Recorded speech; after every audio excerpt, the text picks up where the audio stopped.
आज जो हमारी नेशनल सिक्योरिटी कमेटी का एलामिया आया, जिसमें ना सिर्फ अमेरिका की शदीद मजम्मत की गई बल्कि ईरान का जो दिफा का हक है उसके ऊपर भी जोर दिया गया, तो ये तो एक तरह से हमने ना अमेरिका की सिर्फ मजम्मत की है बल्कि ये भी कहा है कि ईरान का हक है कि इनको मारे आगे से। बेशक देखिए, मैं समझता हूँ जब से जो है हमारे army chief field marshal Syed Asim Munir की मुलाकात हुई अमेरिकी प्रेसिडेंट से, उस वक्त भी पाकिस्तानी हुकूमत का स्टांस बड़ा वाज़ेह और क्लियर था। डोनाल्ड ट्रंप ने भी अपनी गुफ्तगू के अंदर उसका जिक्र किया कि ईरान के हवाले से पाकिस्तान का एक अपना बड़ा अलग से मौक़िफ़ है। आज सिक्योरिटी कमेटी के अंदर भी आपकी जो फ़ौज की लीडरशिप है और जो आपकी सिविलियन लीडरशिप है उसने बड़ा वाज़ेह तौर पे अपनी उसी मौक़िफ़ का इयादा किया कि हम ईरान पर होने वाले किसी भी हमले को न सपोर्ट करते हैं बल्कि हम उसकी मुखालफत करते हैं, और ईरान की सालमियत के ख़िलाफ़, उसकी खुद मुख्तारी के ख़िलाफ़ जो भी एक्शन किसी तरफ से भी होगा हम उसको सपोर्ट नहीं करेंगे। फिर साथ ही साथ जिसका भी जिक्र आपने किया, यानी पाकिस्तान ने इससे आगे बढ़ के ये कहा कि अगर ईरान रिटेलिएट करता है, बदला लेता है, जवाबी हमला करता है, हम उसको जायज़ समझते हैं। और साथ हमने इस बात का भी हवाला दिया कि यूनाइटेड नेशंस की जो according to the United Nations Iran के पास इस बात का राइट है कि उसके ऊपर कोई हमला आवर हो तो उसका वो जवाब दे। मैं समझता हूँ हमारे यहाँ कोई एक ज़्यादा जो पाया जाता है ना, एक तनकीद अपने ऊपर करने का, ये कल्चर बहुत आम हो गया है। कहा जाने लगा जी पाकिस्तान ने पहले कहा अड्डे दे दिए, फिर कहा फ़ज़ाई हदूद दी जा रही है, फिर कहा लंच फ्री लंच नहीं होता। तो मेरे ख्याल में कुछ चीज़ें हम शायद हर चीज़ सियासत की नज़र कर देते हैं। आपको भी मैं कल सुन रहा था, जैसे आपने बड़ी तफसील से बताया कि भाई फ़ज़ाई हदूद भी जो है ना पाकिस्तान की इस्तेमाल हुई, ना इंडिया की इस्तेमाल, लेकिन आपने सोशल मीडिया पर पूरा तूफ़ान जो है वो खड़ा कर दिया गया।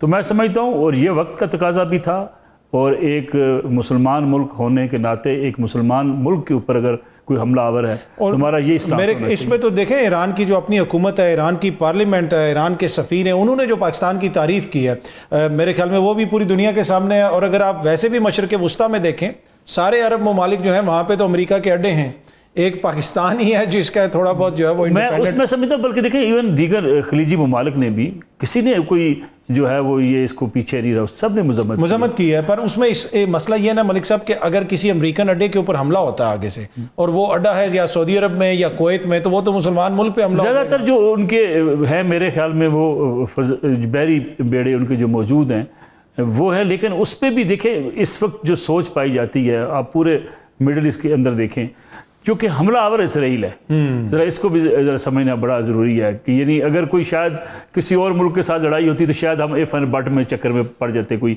मुसलमान ममालिक, लेकिन इसराइल की तो कोई सपोर्ट नहीं कर सकता कि ईरान के ऊपर हमला आवर हो जाए। बिल्कुल। फिर जो फ़लस्तीनियों के साथ जो कुछ हो रहा है उस पर ईरान का जो स्टांस है, जो पाकिस्तान का स्टांस है, जो हम सब का स्टांस है, इतना बड़ा जुल्म फ़लस्तीनियों के ऊपर जो ढाया गया है, इसकी तो कोई मिसाल नहीं मिलती। फिर ईरान और इसराइल की जंग क्या है, लड़ाई क्या है?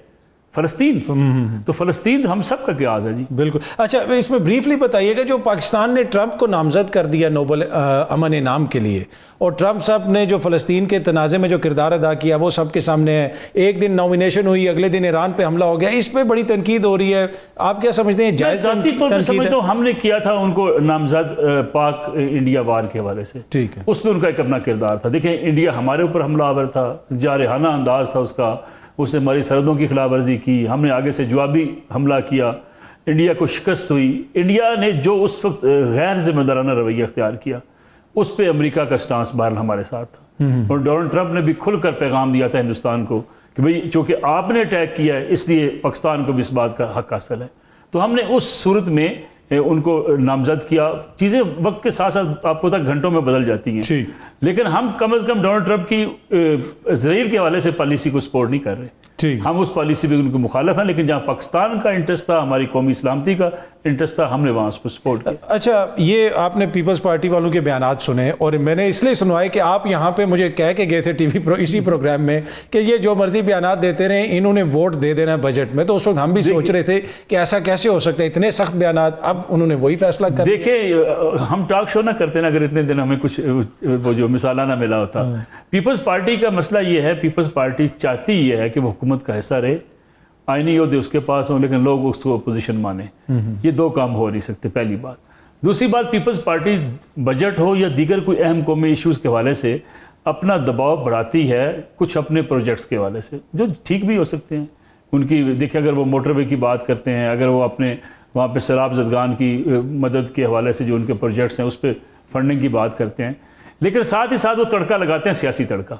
वो सियासी तड़का फिर आपको पता है आखिर जाके एक ना एक जगह पे जाके उन्होंने रुकना ही होता है। तो ये बजट तो उन्होंने मंजूर करना ही था। अच्छा, ये जो वो तासुर देते हैं मलिक साहब बार बार पीपल्स पार्टी वाले पार्लियामेंट में खड़े होकर जी हुकूमत ये कह रही है, हुकूमत ये कह रही है, क्या वो खुद हुकूमत नहीं है? हुकूमत तो कायम नहीं रह सकती। मैं समझता हूँ ये 2025 का पाकिस्तान है। पीपल्स पार्टी को ये बात समझनी चाहिए कि सदर मुमलिकत आप हैं, गवर्नर्स आपके हैं, सिंध की बलूचिस्तान की हुकूमतें आपकी हैं, स्पीकर चेयरमैन सेनेट आपके पास हैं, और पीपल्स पार्टी के पास गवर्नर है KPK के अंदर, और इक़्तिदार में शरीक इक़्तिदार कौन होता है? यानी आप देखें ना, इससे ज़्यादा शराकत इक़्तिदार क्या हो सकती है कि आपके पास मुल्क का सबसे बड़ा उहदा आपके पास है। अब वही मैंने कहा ना, वो चाहते ही हैं कि उनको जो है अपोजिशन बेंचों के ऊपर तस्वर किया जाए, लेकिन गाड़ी के ऊपर झंडे उनके जो है वो हुकूमत के लगे हों। ये दो काम चलते नहीं हैं। अच्छा, इससे वो समझ रहे हैं शायद लोग इससे उनकी बात मान रहे हैं, कोई उनकी बात मानने को तैयार नहीं, उन्हें जायज़ा लेना होगा, ये बयानियाँ चलने वाला है नहीं। ठीक है। अच्छा, पाकिस्तान तहरीक इंसाफ की तहरीक को आप कहाँ पे देखते हैं? इमरान खान साहब ने मौखर किया 2 हफ्ते के लिए, इस वक्त भी कोई तहरीक नज़र नहीं आ रही। अब KPK बजट के हवाले से कहा जा रहा है कि मुलाकात करवाई जाए।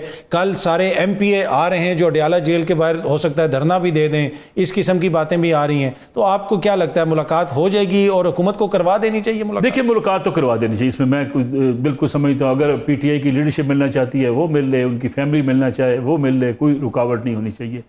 लेकिन मैं आपसे आपके प्रोग्राम में कर्ज करूँ, कुछ लोग अपनी मुलाकातें रुकवाते भी हैं। अच्छा, मैं आने यकीन करें आप, ये आपके लिए बड़ी हैरानकुन बात होगी। ये मतलब तहरीक इंसाफ के लीडर्स अपनी मुलाकातें खुद रुकवाते भी हैं। जनाब कि हमारी मुलाकात नहीं होनी चाहिए, तो उनकी मुलाकात नहीं होती। अब देखना, ये PTI का सबसे बड़ा मसला ये है कि उसके अपनी लीडरशिप में एक दूसरे के ऊपर जो ट्रस्ट डेफिसिट है वो बहुत ज़्यादा। आपके भी दोस्त हैं, आपको भी मिलते हैं, जरा आप उनसे मिलकर देखते हैं ना, एक दूसरे का गिला करता है, दूसरा तीसरे का गिला करता है।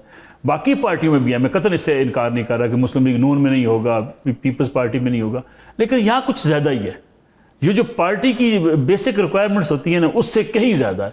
इसलिए बाद लोग तो कहते हैं जिन साडा नाम ही ज़रा पाओ ना, सानू ज़रा किया जा रहा है कि आप ज़रा नरम गोशा रखते हैं, तो ज़रा हमें मुलाकात से रोकें ताकि पता चले कि हम भी बड़े जो है बहादुर और हम भी जो है बड़े ज़रूरतमंद हैं और हम तहरीक चलाना चाहते हैं। इसलिए मैं समझता हूँ कि ख़ास तौर पे PTI का, और जब तक PTI की लीडरशिप, बैरिस्टर गौर साहब बड़े शरीफ आदमी है, सच्ची बात है, अच्छे आदमी हैं, भले मानस आदमी है, आप उनको लीडरशिप दी, आपने फैसले करने दें। और सियासतदान रास्ता बना लेता है अगर अब बातचीत करे, डायलॉग करे, कहीं ना कहीं बातचीत शुरू होती है, दरम्यान में कुछ लोग ऐसे मैदान में आ जाते हैं जो बैरिस्टर गौर साहब भी बाद में रोते रहते हैं कि जी मैंने कुछ मामला बेहतर किए थे मुलाकातों के हवाले से, बाकी चीज़ों के हवाले से, लेकिन किसी ने खराब कर दिया। अच्छा, मेरे पास 30 सेकंड है, ब्रीफली हाइब्रिड निज़ाम, ख्वाजा आसिफ साहब, मियाँ साहब की वोट को इज्जत दो, ये किधर चला गया मामला? कहते बहुत देर कर दी मेहरबान आते आते। पहले से हाइब्रिड निज़ाम चलता था, मान लिया, अच्छी बात है। देखिए, हाइब्रिड निज़ाम, हम जब एक पेज की बात करते थे, आपको भी याद होगा, आपने भी देखा, हुकूमत क्या कहती है, हम एक पेज पर हैं, एक पेज हाइब्रिड निज़ाम ही होता है। और जब एक पेज टूटता है फिर कहते हैं जमहूरियत याद आ जाती है हमें। तो आपको लगता है कि हाइब्रिड निज़ाम बुरा भी लग सकता है अगर आज इक़्तिदार से निकलेंगे मौजूदा हुक्मरान ये कहेंगे जी इस मुल्क में देखें ये तबाही हो गई है, इस्टेब्लिशमेंट ये कर रही है। इस्टेब्लिशमेंट आपको अपनी मर्जी की चाहिए, जुडिशरी आपको अपनी मर्जी की चाहिए, मीडिया आपको मर्जी का चाहिए, ये है आपकी सियासी जमातों का हदफ। वैसे इस वक्त तो हुकूमत को माशाल्लाह तीनों सहूलतें मुयस्सर हैं सारी।